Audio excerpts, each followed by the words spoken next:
जाए तब जाओ। जरूरी नहीं है कि मैं अब भी जाऊंगी, मेरे घर में इतना काम पड़ा और अब भी जल चढ़ाऊंगी। नहीं नहीं, तुम पूरा काम निपटाओ। पति के लिए टिफिन बनाओ, बच्चों को स्कूल पहुंचाओ, आराम से सास के लिए भोजन बनाओ। तुम्हारा माता पिता बीमार हैं, सास ससुर बीमार हैं, उनकी सेवा कर लो। सेवा करने के बाद बच्चे लोगों को टिफिन मिफिन बनाकर आराम से उनका सारा काम निपटा कर जब फ्री हो जाओ, तब एक लोटा लेकर मंदिर जाओ। बाबा भी कहेंगे आ गई, हाँ। सबका काम करी आई, हाँ।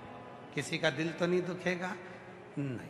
अब मैं सबका काम कर कर आखिरी में अपने पापा से, अपने बाबुल से, अपने पिता से मिलने के लिए आई हूं। और बाप के पास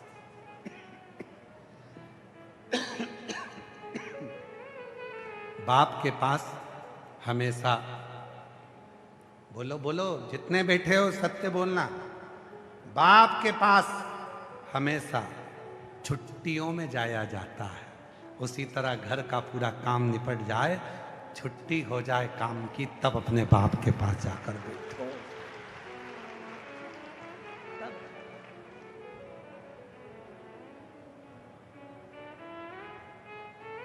अब इधर पति चिल्ला रहा, कहां चली गई? मंदिर में बैठी लोटा जल चढ़ा रही।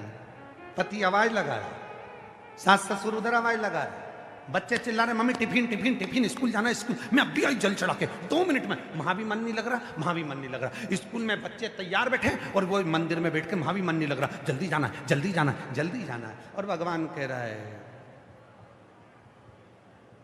ना जी भर के देखा, ना कोई बात की, बड़ी मुलाकात की।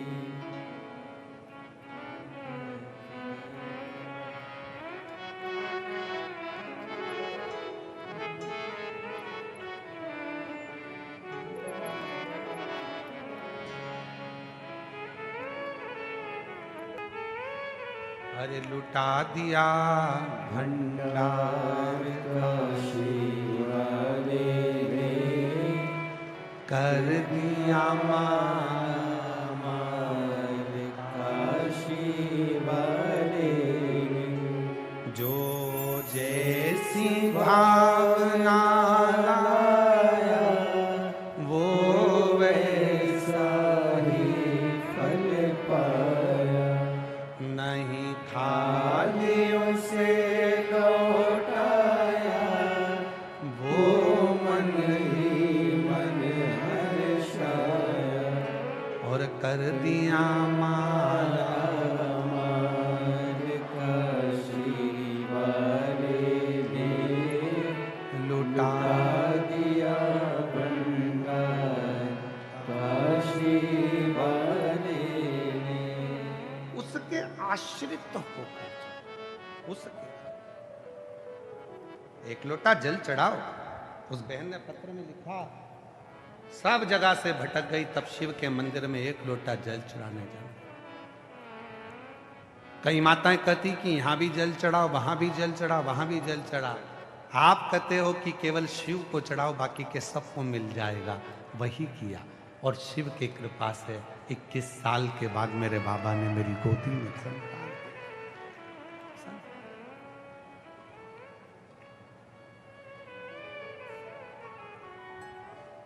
क्यों भटकना? कितना भटकता हुआ इंसान हो गया आजकल। आपको जरूर हमारी बात का बुरा लग जाएगा तो लग जाए, उसमें कोई दिक्कत की बात नहीं है। अगली बार भले भीड़ भाड़ा मत बुलाना, पर कह के पूरी बात जाऊंगा, कहकर जरूर जाऊंगा। इंसान इतना भटका हुआ हो गया कि उसका दिमाग भटकता ही रहता है। मंदिर में इधर राम जी भी बैठे हैं, गणेश जी भी बैठे हैं, शंकर जी भी बैठे हैं, कृष्ण जी भी बैठे हैं, देवी जी भी बैठी है। और एक फूल, इतने सारे 2-4 फूल हैं, एक फूल है। अब मन में सोच रहा है, राम जी को चढ़ाऊं कि कृष्ण जी को चढ़ाऊं कि गणेश जी को चढ़ाऊं? इनको बुरा लग गया तो इनको बुरा लग गया। इतना चतुर इंसान, फूल की पत्ती तोड़ ली। किसी को बुरा नहीं लगना चाहिए। श्री गणेशाय नमः, राम जी तुम्हारी जय हो, सांवरिया सेठ की जय हो, देवी जी की जय हो, भैरू जी की जय हो, दत्त भगवान की जय हो, शंकर जी की। शिव जी ने मन में सोचा कि मेरे तो मंदिर में नारियल भी नहीं फूटता, मेरे मंदिर में नारियल भी नहीं फूटता। वचन दिया था मैंने मां पार्वती को, आज तेरे पुत्र का शीश कटा है, आज के बाद मेरे मंदिर में किसी का शीश नहीं कटेगा, किसी का शीश। मेरे मंदिर में तो नारियल भी नहीं फूटता, तो ये फूल कैसे टूट गया? केवल एक शिव का धाम ऐसा है जहां पर ढेर सारा चावल चढ़ाने की भी मनाही है। एक चावल का दाना, वो भी आका, टूटा हुआ नहीं, उसे पसंद ही नहीं। वचन दिया है पार्वती को, वचन उसको आज तक निभाया है। एक दाना चावल का चढ़ाओ पर आखा चढ़ाओ। अब तुमने तो भैरू जी, देवी जी,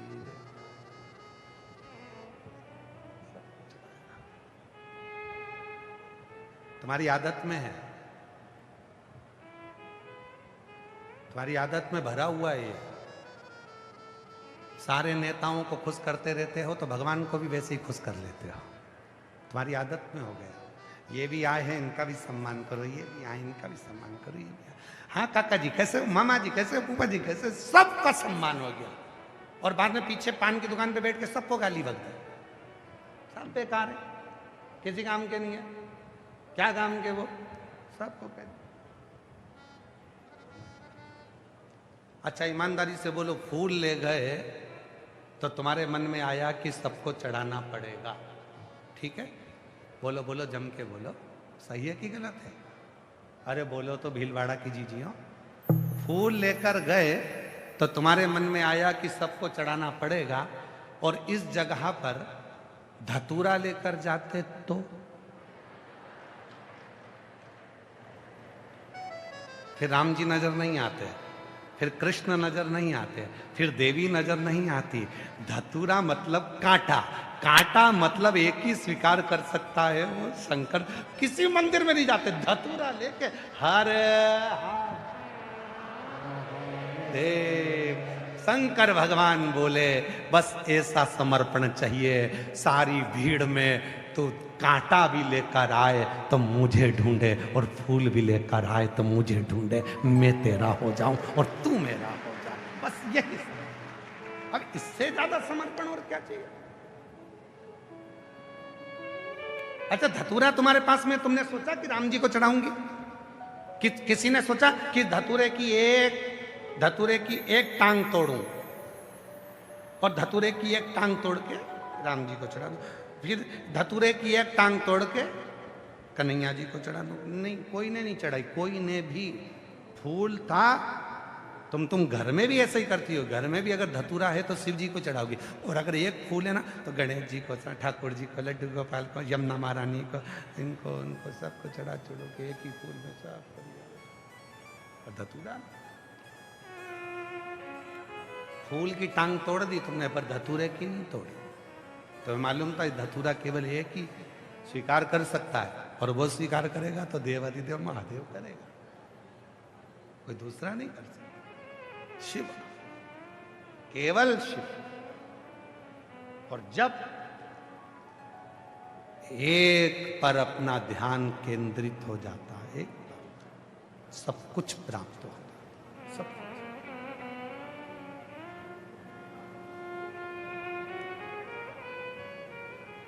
किसी भी देवता का परिवार बता दो जो साथ में रहता हो, केवल शिव जी का परिवार है जो साथ में रहता है।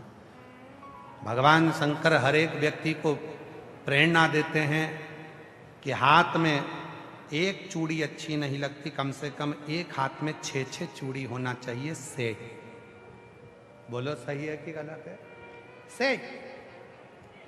पहले के बुजुर्ग घर में बर्तन का भी सेट रखते थे। अपने घर में कभी भी बाजार से एक कटोरी या एक गिलास तो खरीद के लाते ही नहीं थे। जितने बुजुर्ग मिलेंगे उनके घर में थाली 6, कटोरी 6, प्लेट 6, गिलास 6, मतलब 6 का सेट घर में होना जरूरी है। चूड़ी है तो हाथ में भी 6 चूड़ी एक जैसी, फिर पाटली डली हो कोई सी भी डिजाइन की, पर सेट 6 चूड़ी का सेट होना चाहिए, रुमाल का 6 सेट, कपड़े का 6 सेट, घर में बर्तन का सेट। उसी तरह शिव पुराण कहती है कि परिवार में भी कम से कम 6 का सेट तो होना चाहिए। वो मिलाकर परिवार में भी 6 का सेट हो।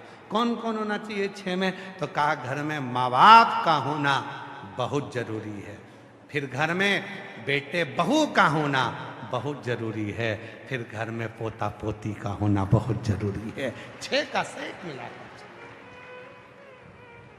6 का सेट मिलाकर चलो।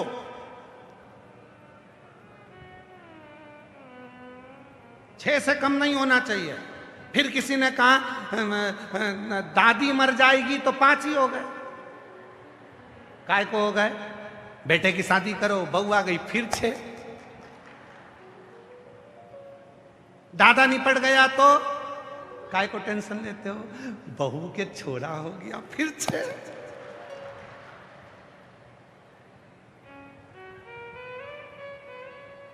मम्मी तू चली गई तो काय को टेंशन रहता? बेटी की शादी करी, दामाद आ गया, फिर 6। 6 का सेट खत्म नहीं होना चाहिए। बर्तन भी 6, चूड़ी भी 6 और घर में सेट बिल्कुल बरकरार 6 का। और आज का समय तो 6 से भी ज्यादा चल रहा है। 6 का सेट खत्म नहीं होना चाहिए। इससे ज्यादा तुम पर अगर कहीं सावरिया सेठ की कृपा हो जाए और तुम्हारे घर में 2-2, 4-4 छोरा छोरी हो जाए तो ये तो नाथद्वारा वाले श्री जी बाबा की कृपा और सावरिया सेठ की कृपा, क्योंकि वो सबको खूब भंडार करता है। उसमें क्या दिक्कत? उसमें क्या दिक्कत?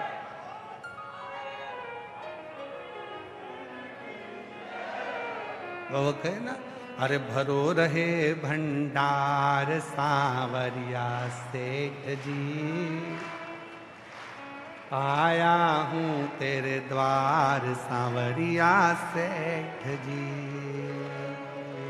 मारो भरो रहे भंडार सावरिया सेठ जी, आया हूँ तेरे द्वार सावरिया सेठ। हे सांवरा, तेरे द्वार आया हूं, मेरा भंडार भरा रहे। वो फिर तुम्हारी मर्जी, पर 6 का सेट जरूर हो। 6 का सेट होना, सेट डाउन नहीं होना चाहिए। सेट डाउन हुआ गड़बड़ हुआ हो ना। घर में बुजुर्ग माँ बाप का होना जरूरी है, घर में बच्चों का होना जरूरी है। और मेरा नवयुवक बेटा बहुओं से निवेदन है, तुम कुरकुरे खरीद के लाओ बच्चों के लिए, तो बुढ़ों के लिए भी लाओ। क्यों? याद रखना, बच्चा और बूढ़ा एक समान होता है। बच्चों को जैसे खाने की ललकता रहती है, बुढ़ापे में बूढ़े व्यक्ति को भी खाने की ललकता रहती है, उसको भी रहती है।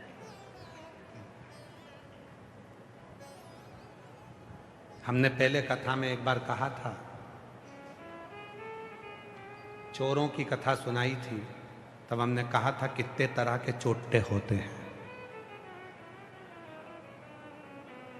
हमने कथा में कहा था महाराज जी कि चोट्टे कितने तरह के होते हैं। जो दूसरे के घर में बिना बिना घुस जाए, बिना पूछे घुस जाए, वो भी बोलो बोलो बोलो चोर है। किसी का सामान रखा था, बिना बोले उठा लिया, बोलो चोर।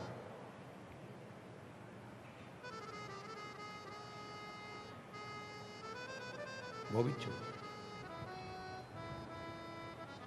किसी का सामान उठा कर ले गए, बोलो चोर। उसमें हमने एक चोर का वर्णन करा था। बाजार गया, आइसक्रीम खरीद के लाया, पिज्जा खरीद के लाया, कुरकुरा खरीद के लाया, चुपचाप से लाके अपनी पत्नी को खिला दिया।